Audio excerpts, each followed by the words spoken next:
Guys, I have some sad news to bring you.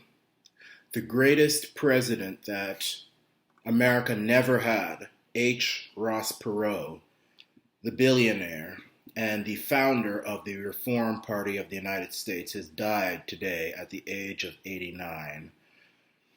Um, he had run for president back in 1992 and 1996, and I can say to you that if I was old enough, I was born around the 1992 election. But if I was old enough, I would have never voted for George Bush. I would have never voted for Bill Clinton.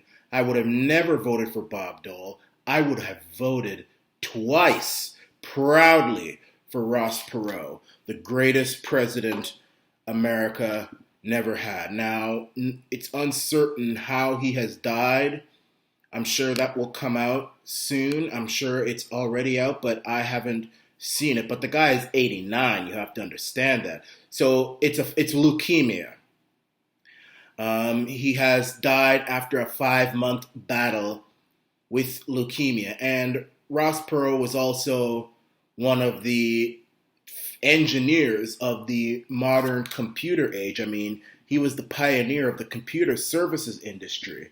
He founded a company called Electronic Data Systems. And in 1962, he founded Perot Systems Corp 26 years later.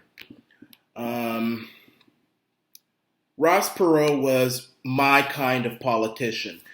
Folks, I am not a conservative. I don't know why people keep calling me that. And I've said it over and over again. I'm not a conservative. I'm not a liberal. I'm an independent populist nationalist.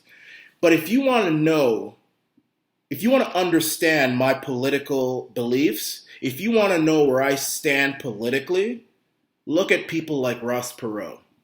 Ross Perot will give you all the answers you need. He talked about protecting our workers, not signing stupid and dangerous free trade deals, which now many people have sadly, gone into. Trump, he brought it back up again, which is good, and I applaud Trump for it. But Perot, he started that whole thing when NAFTA was going on. Ross Perot famously debated Al Gore, and he told people, you're going to hear a giant sucking sound if we sign a trade deal with a country which doesn't pay its workers properly, which has poor environmental policies, which is just really cheap when it comes to its workers, compared to the United States, which treats its workers fairly well, has fairly good environmental policies. And you're going to see a giant sucking sound. Same with what Canada's seeing right now. Canada's seeing a giant sucking sound going to America because we treat our workers the best. We give them the best benefits. And I say that's right. That's rightly so. We should treat our workers with respect and with decency and give them what they need to live off of. I see people who work construction jobs and all this stuff. And I say to myself, these people need to be living large. You got basketball players who just throw a hoop just throw a ball in a hoop and they're millionaires. No. But Ross Perot talked about those type of things. He talked about the federal deficit, living within our means, but he didn't talk about it in a way where a lot of conservatives would, where they'll just, slash and burn and everything. He talked about sensible solutions that would keep our budget in order. He was against foreign wars and useless wars and all this sort of thing. And he started a party which, in my opinion, is very underrated, the Reform Party of the U.S. The only person in executive leadership who has ever been a member of the Reform Party is Jesse Ventura. He was governor of Minnesota, and he was one of the greatest governors ever. Minnesota was booming under his time.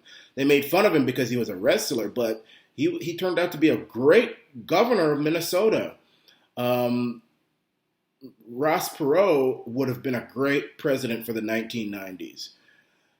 And it's sad that he's gone, but he's lived a long life, 89 years old. He can be with his maker now. So that is my tribute, Arana Nation's tribute to the greatest president America never had. If Ross Perot ever became president, he would have been better than Donald Trump by a long shot. I mean, if he had stuck with his beliefs, he would have been even better than Trump. Way better. Trump wouldn't be able to hold a candlestick to Perot. Reagan wouldn't be able to hold a candlestick to Perot. It's unfortunate that America never got to live under a Perot administration. We got stuck with Bush and Clinton. But hey, I think Americans are learning and they are starting to realize what Ross Perot was telling them this whole time. Bad trade deals are not good. Foreign wars for no reason are no good. High deficits are no good. Americans and people around the world are beginning to realize that.